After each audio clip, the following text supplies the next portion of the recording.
It's brilliant because, this person took a risk. And of course, anyone who takes an early risk is always going to get criticized. But I think Mhm. that those early adopters are going to pay off, and that if we're thinking about marketing, auditory and sonic branding are not just in the background, right? They're not just something we might get to. They should be included with your normal channels. Like if you're talking about, hey, we have social media, we have email, we have direct mail, we have webinar production, we have asset creation, we have look and feel, we have auditory branding. Like that should be a natural part of the multi-channel experience that you're doing.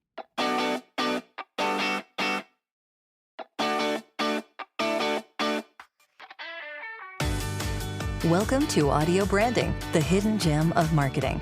I'm your host, Jody Krangle, and this podcast will discuss just how sound influences our behavior. I generally talk about this in the context of advertising and marketing, but there are other places this is important too. I really feel that it plays a much more important role in our lives than maybe we realize.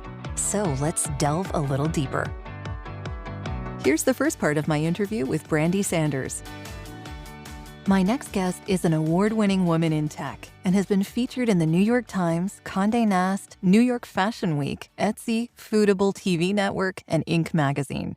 She's a featured director of dynamic and immersive storytelling projects, including works with Emmy Award Winning Travel and Leisure, IFC, Passion Passport, Netflix, AOL, Hulu, MTV, PBS, and many more featured media. She's currently serving as Director of Marketing Operations at Appetize Technologies and pursuing a master's degree in data and analytics. Her name is Brandee Sanders, and you can find out more information about her at brandeesanders.com. This is going to be a wild ride, so put on your seatbelt. Well, thank you so much for speaking with me today, Brandee. I'm excited about this because we've been waiting. I'm excited to be here. Thank you for having me. So I wanted to ask you, you call yourself a multimedia storyteller. Yes. So I want to hear how you explain that, first of all, but how did you get there? Because I know that you've been in production and audio for a while as well, right? Yes, and it is a completely non-traditional path. It's like there's That's nothing. fine. Hey. There's nothing linear about this at all. Yeah, my original background, like a lot of people who work in technology, was actually creative. So I did performance in front of the camera. So lots of film, musical theater, performance, classical arts, ballet. I mean, really any kind of triple threat activity you could think of, I definitely at one point or another have participated in. I could probably stand up and do a pretty mean soft shoe right now. 5, 6, 7, 8 for every ex dancer out there. And I know there's more than a couple probably listening.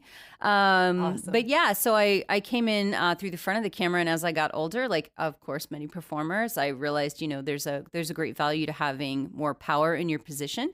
So I moved behind the camera. I started doing my own shooting, spun up a lot of different projects with some really brilliant creative storytellers in New York City and Los Angeles. And that kind of led me through a back door to creating my own e-commerce business, which again was completely born out of naivete, because if I had known what I was getting into with creating my own entity, I probably would have said no. So I think there's actually some brilliance in ignorance is bliss is actually completely accurate there. But yeah, I started my own business. It was successful in spite of my ignorance, which was brilliant, and was very fortunate to surround myself with some really amazing partners. Jared Andrews, who's with UG Media now, and a lot of other people in New York City who were just really supportive of that kind of huge pivot. Because when you have a creative life, when you are a performer or anything, even writers, etc., you really do have to kind of have that backdoor job, right? Because there's 3 careers: the one that you're passionate about, that you love to do, which would obviously be performance or creative arts. The second one, which pays the bills, right? So that's our 9 to 5 day jobs, which literally everyone has. And then the third one, which is your ultimate dream, which is whatever you're sketching in like your 8th grade notebook, right? And I feel like I've been lucky Putting enough. hearts next to.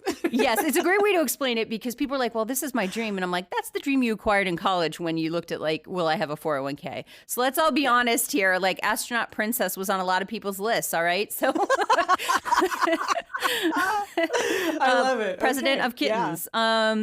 So I feel like I've been very fortunate in that I've continued to do, self-education and lifelong learning and all of that brilliant buzzworthy kind of stuff, while moving across these different verticals. And where I landed after all of this was in the two hemispheres of the world, which is one, statistical quantitative data analysis in technology, in operations and marketing, et cetera. And then the wonderful world of storytelling. So data translation, where you're taking, whether it's like measuring efficacy or just talking about a literal solution, product, company, brand, et cetera, and spinning that up into something that engages people's emotions and minds.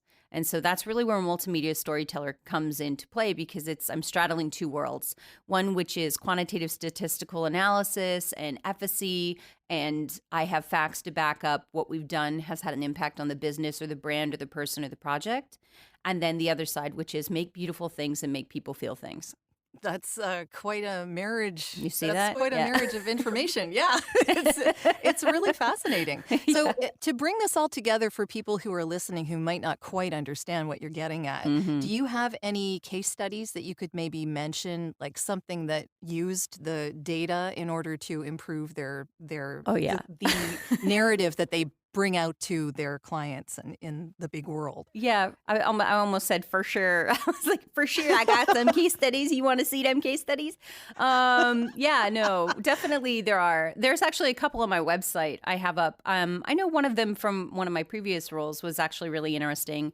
And that was a webinar series that was pitched out through LinkedIn as one of our main promotional channels in the APAC region. And we ended up getting featured in a case study by LinkedIn, and it's really brilliant. There was an untapped area there where we weren't engaging audiences on that particular channel, and we were trying to land and expand and really get traction with particularly targeted demographics in geographical regions, Sydney, Singapore, Kuala Lumpur, et cetera. So we were really fortunate to have a great team there that was supportive, that was really brilliant with their marketing, their storytelling, how we're engaging, how we're measuring effectiveness for that particular production value. And that LinkedIn case study, I think, is probably one of my favorites, because it's also a great way to show that, where there was no perceived value in a particular audience, it turned around and gave us data that was actually surprising, and that was double digit changes, like, hey, there's a, and I'm totally like spitballing the numbers here because I don't have it in front of me, but like we expected, 10 participants and we ended up getting like 200 or 300. And then that's for register. And then beyond register, just like with wedding invites, there's an attrition thing that you have to think about, where there's only a certain percentage who are going to show, and only a certain percentage who show who are going to download the on-demand. And so that was wildly effective. In that case study with LinkedIn, I think is one of my favorites. So what exactly was that? What was the story you were telling there that was compelling people to participate? We had PepsiCo, which in and of itself, when you say Pepsi, immediately there's a brand, right? Like in your head, you can see it. Some people can see the label. They'll know the commercials. It's really, and Pepsi, much like its main competitor, Coca-Cola, has just like this universal brand awareness that has been decades in the making. And so PepsiCo is actually one of the featured guests. And we put together this really compelling story about successes that they had with the platform that we were operating with at the time, and sent it out to people who were specifically most likely to benefit from the tools and products and solutions that were being offered at the time. And it was just like a match made in heaven. Like we saw really great responses from that. And because of the weight of the brand, which I know we're going to get into brand at some point here. We will, definitely. It's coming down the pipe. We can feel it. But because of the weight of the brand and people's basically emotions, feelings, recognition, instantaneous awareness, understanding what they could expect from the levity of that brand, we had a powerful foothold in that region where there wasn't before. And I think that was particularly effective. It sounds like it worked really well. That's great. And that's, using the data to support what you were offering. Right. And really that comes back down to piloting things as well, because I know a lot of people are going to be like, well, I'm not going to get, approvals for XYZ if I don't. Like most people are saying, hey, we're not going to give you budget for that if you can't prove that it would be effective to begin with. And that leads me back to this little circle of life where we talk about like innovation. So a lot of people talk about like, hey, we're innovators. We support innovation at like a kind of a what's the word I'm looking for? Soundbite level. But when you're coming forward and you're saying, I have an innovative idea in an untested region with an untested concept, but I believe based on things like TAM or, market research that we may have an untapped vein there for us to go after. Could we try this? I think it's really interesting. We were very fortunate at the time to be led by a brilliant VP, Tony Lani, who was very supportive of innovation and taking risks to try to address new markets. And we got the green flag there. So I think that it's easy for me to say that from my perspective, because I had that support to say, hey guys, we're going to, try this new webinar series and see if it works, or we're going to try this new conference series and see if it works. And a lot of the times you don't get support on that. So I've been very fortunate to be surrounded with people who are truly innovators, not in speak only, but also through action and support and budgetary allotments and things like that. So I feel like that's a necessary soundbite to throw out there, is because it's very easy to talk about hey, we took a risk and it paid off, because there are plenty of times when failure is the result, right? Or there's nothing, hey, your pilot failed. Well, then we know it's not effective. And that doesn't necessarily mean, too, right? Yes. And it doesn't necessarily mean that the concept failed or the product failed or the asset or the storytelling failed. It means it could be the wrong time. It could be the wrong place. It could be the wrong vertical. You're not reaching the stakeholders. So I think that all that due diligence that goes into that when we talk about innovation for a brand and using levity of brands and awareness and things like that to further digital marketing or storytelling or anything that you're doing, I think it's super valuable to keep that in the back of your mind, because you cannot have innovation without failure. I've never met a dancer who didn't fall. Yeah, definitely. And the data helps support not only the successes, but, the failures so that you learn from them. Exactly. Yeah. Iteration is key. And there is no innovation without failure. It's a mandatory requirement, unfortunately. Yeah. Every once in a while, we all fall on our ass. Yes. It's mandatory. So memorable stories, creating them from data. I mean, how do you do that? How do you do that without sounding like you're selling constantly?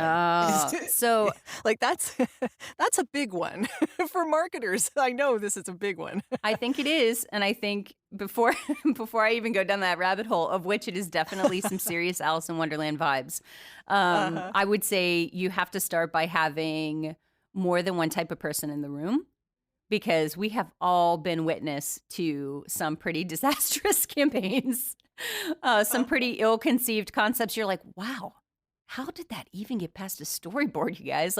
No one in the room raised their hand and said, the Jenner thing, could we dial it back? Maybe, I don't know, maybe bad timing, thoughtfulness about this. I mean, there's so many different examples of, and again, I know I just got done spouting, failure is part of innovation, but I also feel like there's a thoughtfulness that has to go into what you're talking about prior. And it's good to have a diverse group of people who can speak effectively to generating those ideas and concepts and things with a sense of awareness for who the target audience is, why we're doing it, what we're talking about, what do we want the effects to be, what is the call to action, all those different things. So I think it all starts with who's at the table with you first, because having a good team of people who are passionate about what they do and have the flexibility and what I would call rapid learning agility to put themselves in the shoes of the buyer or the consumer or the person who's going to be digesting whatever form of media it is, whether it's a short film, a commercial, radio jingle, doesn't matter who it is.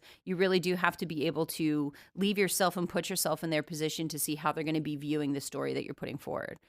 So I think that's definitely step one. And then, which sounds so flippantly I say that, but there's a hell of a lot of research that has to go into what you're doing, because when you do spray and pray or just throw stuff at a wall and pray that it sticks, you can see it, right? You can tell right away when you've had a good group of people come together and they're building a story, whether that's a glorious Christmas. There was a brilliant commercial, the one with Elton John and the piano. They come out every year. I want to say Harrods, but I'm probably wrong. It's the UK store. They did a brilliant Elton John commercial where he's getting the piano as a child, and it's this huge journey up until his current identity now, and it was just brilliant. And everyone who watches it feels something, and I think that is the heart of actual in this year that we're living in 2020, the heart of marketing, particularly for digital, because it's very easy to just kind of get caught up on sales activation. And speaking of which, this is one of my favorite things. I can't remember. I think it was Les Binet who said like brand building campaigns are like the protein of advertising, and sales activation is the carbs and sugar like high crash cycle. Okay, yeah. So you need to keto. You need to keto if you're building a brand, I think is the takeaway there. But it was talking about like the two types of campaigns. Like brand building is so much harder to achieve because it requires greater investment. There's a time that you're putting in there, 6 to 12 months. Longer time. Exactly. And I think it was actually Bennett and Field said like, brand building means creating mental structures like associations, memories, beliefs, your heart. And that's going to like predispose potential customers to choose one brand over another. And so you can't have one without the other. No, right? Because exactly. if you have too much heart, you're going to remember the commercial, but you're not going to remember the advertising. Like, what am I supposed to do with that? Yeah, I felt something, and then what happens next? Like, oh, I don't know. That like, commercial ends. That? Who did that? I don't know who the hell that was. Why did I watch that? It was good. Yeah, I felt something. Wait, what am I doing? Oh, it's over. Okay, yeah. So, I mean, it's like it's a long-term job involving conditioning consumers, so it does take time and talking to people long before they get to that part of the buying cycle, right? And so that brand building requires like mass media reach, like, things from television, and I'm sure as you're aware, like auditory branding, AM, FM radio, digital, et cetera. So it's an investment, and it's not something you can't flip a switch and turn into Coca-Cola. You can't toss a seed down and then 5 minutes later expect a sequoia. That's not how marketing works. That's not how digital storytelling works or multimedia in any way, shape, or form. So multimedia storytelling, where does audio branding come into this? Because you knew I was going to ask this question, of course. right? I was like, I'm surprised I haven't heard the term yet. So, I mean, we are in an audio branding podcast. We are. I was like, wait a second now. I know we're going to get to it. I think so. I remember reading this. You're going to have to quote me on this, but it might have been Harvard Business Review. It was like the familiar Intel bong, is played somewhere. And maybe we can insert that in post, but it's played somewhere in the world once every 5 minutes, right? Mm-hmm. And so that's a simple 5-note tone. And it's got the memorable slogan that everyone knows by now, which is Intel Inside, right? And so sight, yeah, exactly, right? So sight, along with sound, accounts for like 99% of all brand information presented to consumers, right? And that's a hell of a statistic. So obviously one is more widely used in mass marketing since, we have radio and digital and podcasts and, all of these many different channels where we're consuming things like obviously through our ears, through like auditory senses. And it's also universal. So you don't have to have the English language in order to recognize. It's global. It's not like, hey, this is particular to APAC or just North America knows Intel Inside, you know what I mean? Or the Apple, the Mac key up noise, right? Like everyone knows that. I remember it was actually in the movie WALL-E at one point, and everyone in the audience went, oh. And that is the power of auditory branding, right? Is like, I know they all knew what Twinkies were too. So oh my God. Take me to your trash pile, WALL-E. But I mean, when we talk about like measuring the purchase intent difference between like pre and post exposure of sonic logos and music, the propensity to buy, I think it grows as much as like 146%. 146% is a lot. Yeah, when we're talking about a propensity to buy between pre and post exposure. I mean, that's just like an extraordinary statistic to think about, because what it does, and this kind of goes like circle of life back to when we talk about piloting things, what it does is it shows that there's supportive data, particularly in a commerce aspect, for simplified CTAs to purchase intent. Like it's there. There's data to support that there is, at least at a pilot level, if you're starting off like knowing nothing about auditory, or it just sounds like, I think, oh my gosh, I'm trying to remember who it was. I think it was, oh gosh, who was it? HSBC, or it might have been MasterCard, did that huge audio rebranding in 2019, and it got a lot of slack. MasterCard. Yes, it was MasterCard, the Sonic rebranding, right? Yeah. And people were like, I've mentioned it on this podcast before, actually. Yes. Well, because it's really interesting, because he's very forward thinking, and I wish I could remember his name off the top of my head. It starts with an R, forgive me. Definitely a Google moment there. But Sure. He did this huge thing where they did a sonic branding, and it was like there was an investment there. And I think that's very forward thinking, right? And we all know early adoption pays off in the long run. Like we know that people who get in the door early, podcasts are a great example. People who get in the door early, people who are the stakeholders in that early adoption, they have success because the audience is, digesting this new form of thinking and, taking in their marketing values and their awareness and the branding and all this, 360 view stuff different through auditory senses. And so people who are intelligent and kind of put that work in and are at the forefront of it are going to have success merely looking at like volume, right? Because if you're the only one in the room speaking, you are going to have their attention.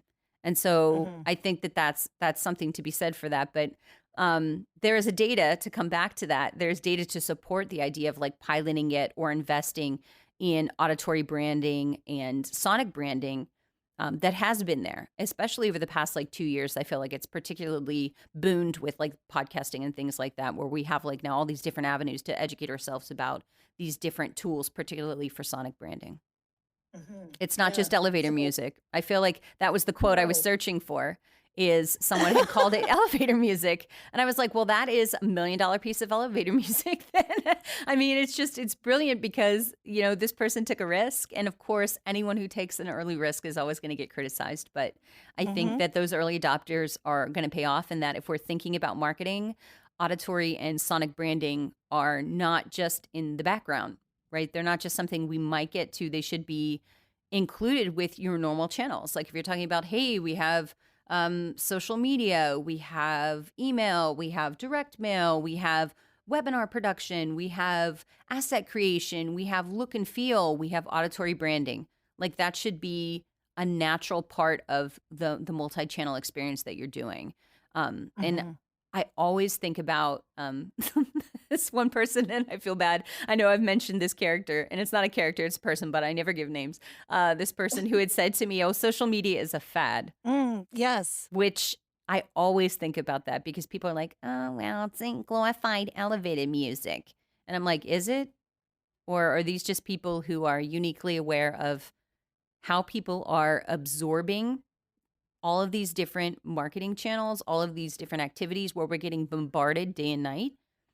And yet we can look across the room and say, if I play this noise on my phone, which is the sound of a Mac booting up, how many of you can tell me what that means?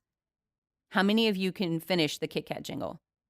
Show of hands, because you know that it's there. Same for voice marketing, I feel like, too. Like these are just like new avenues. And I say new with air quotes there in the air, because obviously AM, FM radio has been around forever, but particularly with inundation, like it is up to you to make that brand unique and memorable and to engage with whatever audience, with whatever solution, product, et cetera, you're, throwing out into the universe, or story for that matter, multimedia story. You have to be able to say, how will this be memorable? How can I differentiate myself, my brand, my story, my film, my channels, whatever it is that you're doing from the person next to me? And I think auditory branding and sonic branding are two of those ways, living within the same hemisphere to do that. Yeah, I really love what MasterCard was doing in the sense that they were also making the tones that they were using universal. Yes. So they were making them global. They were using them with different instruments depending on where people Where the were location was, right? geographically. Yeah, it was just a really cool concept. So, I mean, I'm hoping that it works out for them because they certainly did invest a lot of money in it. Absolutely, they did. Yeah. No, they really did. yeah. And I feel terrible. I can't remember his name. But I mean, when you think about it, like that is a risk worth taking because one, it shows that you truly are innovative, and people more than ever in the social media age and like the instantaneous, like I am tapped in to every single thing that brand or that company is saying online. More than ever, I think that kind of authenticity is like, hey guys, we're going to do this like really great, like global music, cross collaborative. We're bringing people up like across all these different regions and having them represent us uniquely. I think that kind of authenticity and innovation matters to particularly most of the consumers that they would be trying to reach. I had noted in the blog that I did on this blog podcast thing that Visa had actually done it 2 years before them, in the sense that they had a series of notes or something that played every time you did a transaction. Yes, exactly. It was like the ding, ding, ding. It's terrible. Yeah. I'm not doing a very good job of sonic branding support right now. Could we put that in post? But it was like that. It was like the blink. I'm not doing anything in post. I'm just going to warn you. This is just all use your imagination, people. It's the magic of radio or podcasting. Ding, ding, ding. What, you don't want to remember ding, ding, ding? It's so memorable. It's so unique. Ding, ding, ding. But they had the tones that played during the transaction, which I was like, wow, that's really interesting to me. And I think it was like, there was another bit that I read because I just went over this article the other day because I knew I was coming on. It talked about voice shopping was set to hit 40 billion by 2022. So like audio identities not only connect brands with consumers on like a new dimension, but they're also tools to enable consumers to shop, like live and pay in this increasingly digital mobile world. And I think that really ties into those two companies kind of stepping up with the capital that they did in investing in that.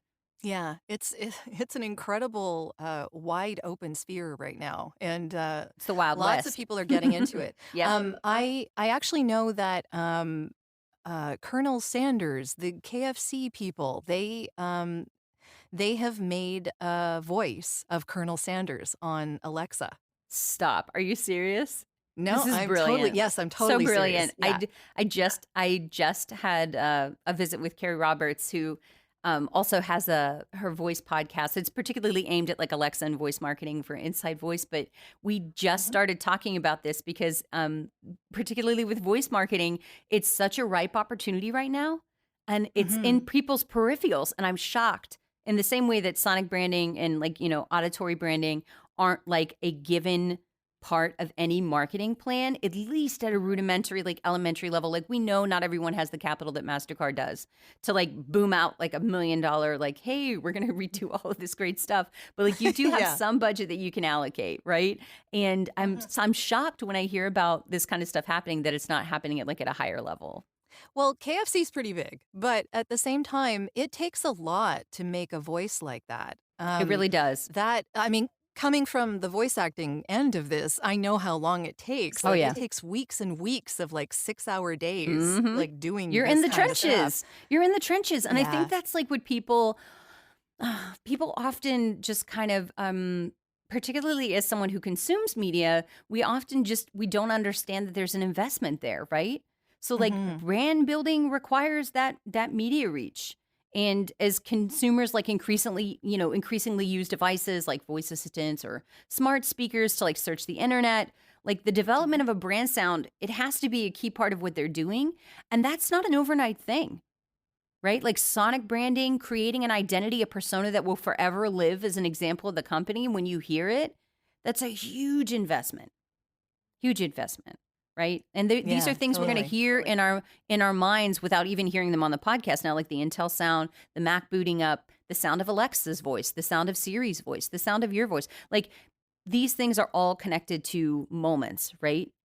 So these are all auditory branded moments that live in our heads, which is crazy if you think about it. Like if you think like, hey, what's the voice of KFC? If you've heard it once, I bet you have it in your head now. Like it's just a by proxy of it, right? Same as what does Colonel Sanders sound like, right? Exactly. I'm always going to think Norm Macdonald, but it's just like that. I just have a bias because of doing too much improv in my former lives. But yeah, I mean, I think it's fascinating because they're creating these identities that, are going to be valued in the mind of the consumer. They're gonna, for better or worse, identify that with that product. Yeah, and it's becoming more and more prevalent. I really knew almost next to nothing about voice activation as far as Alexa and Google Home were concerned until really just recently, because this whole story about the Colonel Sanders voice being on Alexa, I know the guy who did the voice. Get out of He's here! Really, really Brilliant. talented.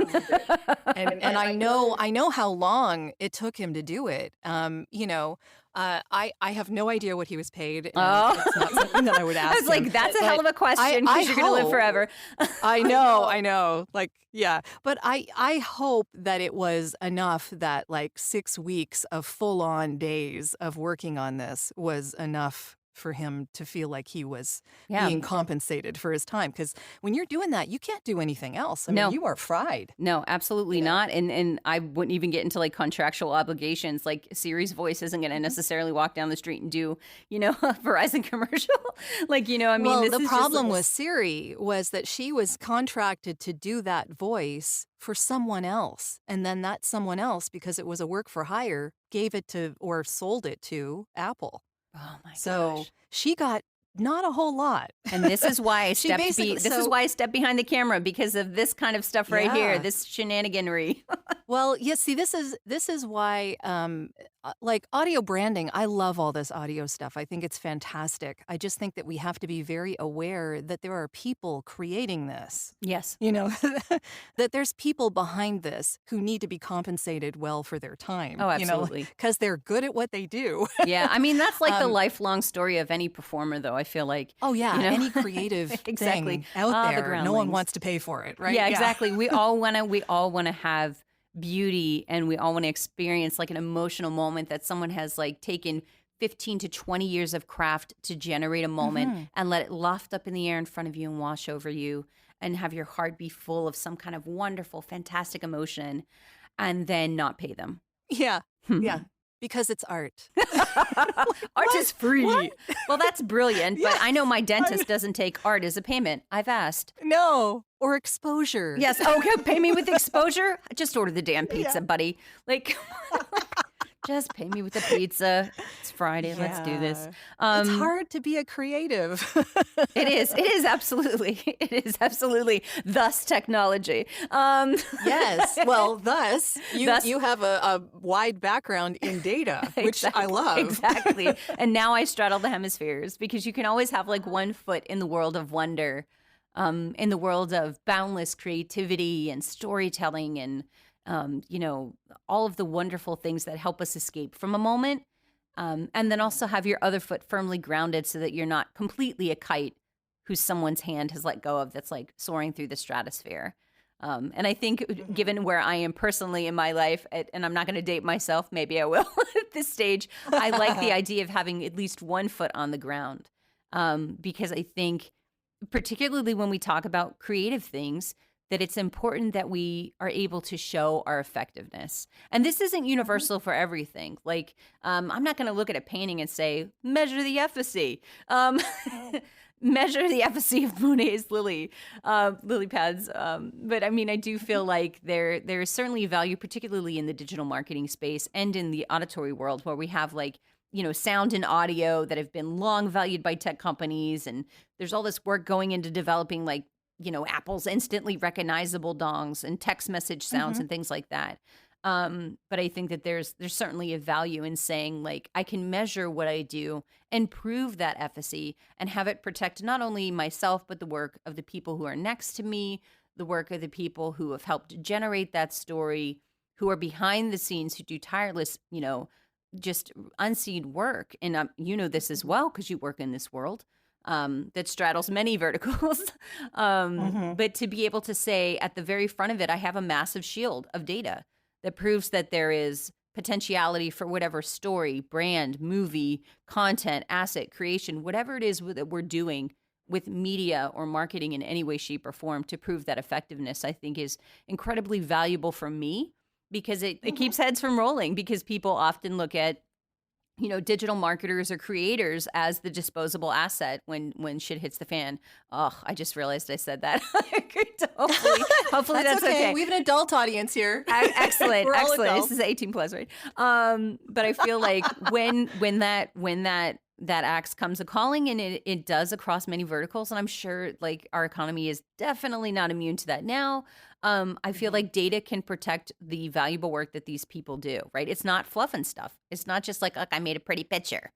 It's not just Mad Men in a handshake anymore. It's not, oh, look at the cool ad I did. Isn't it cool looking? It's who did the ad reach? When did it reach them? How did it reach them? Did they click? What other actions did they take? How does this tie into multi-touch attribution? How can I measure the efficacy? Where did it hit them when they were going through their funnel velocity? How is that measured? Did it eventually come through, inquiry, MQL, SQL?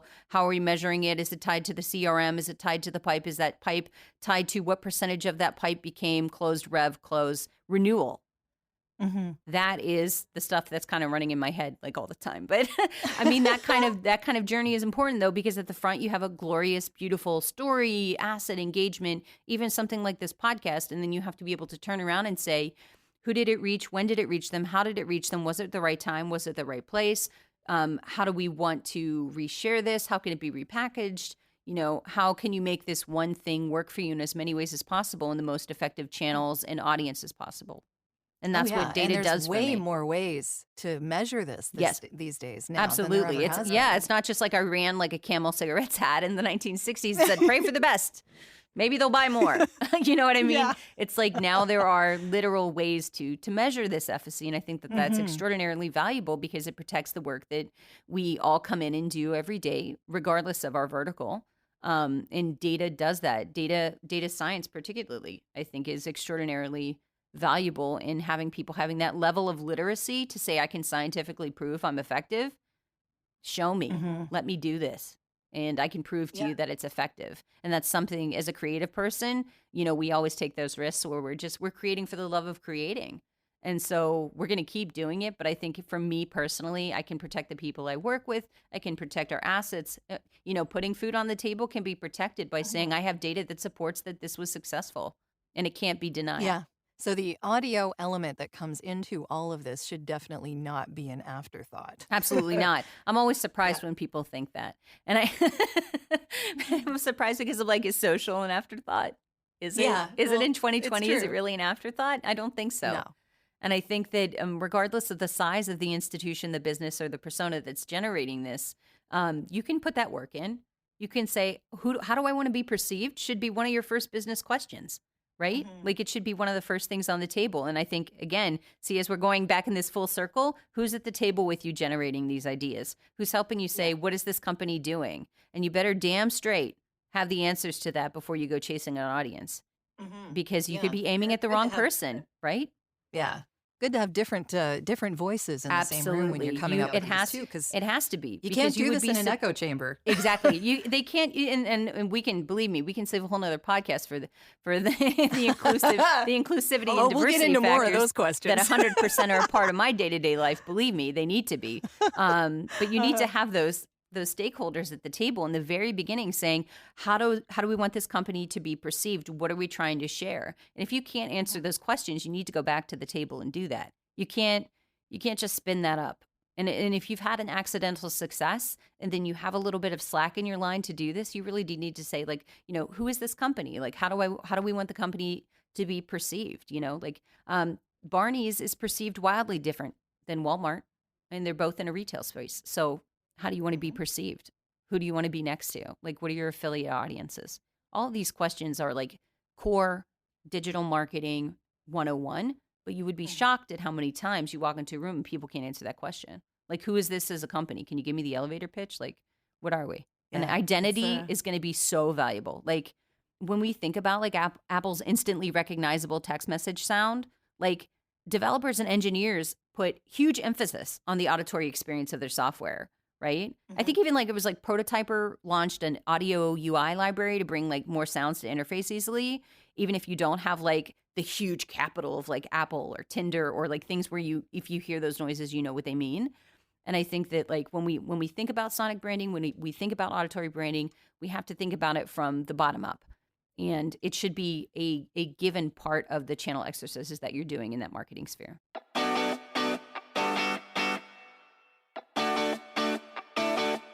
This has been part 1 of our interview. I hope you'll tune in next week for part 2.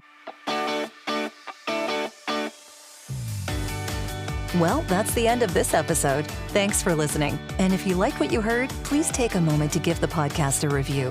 It's greatly appreciated and super helpful. Until next time.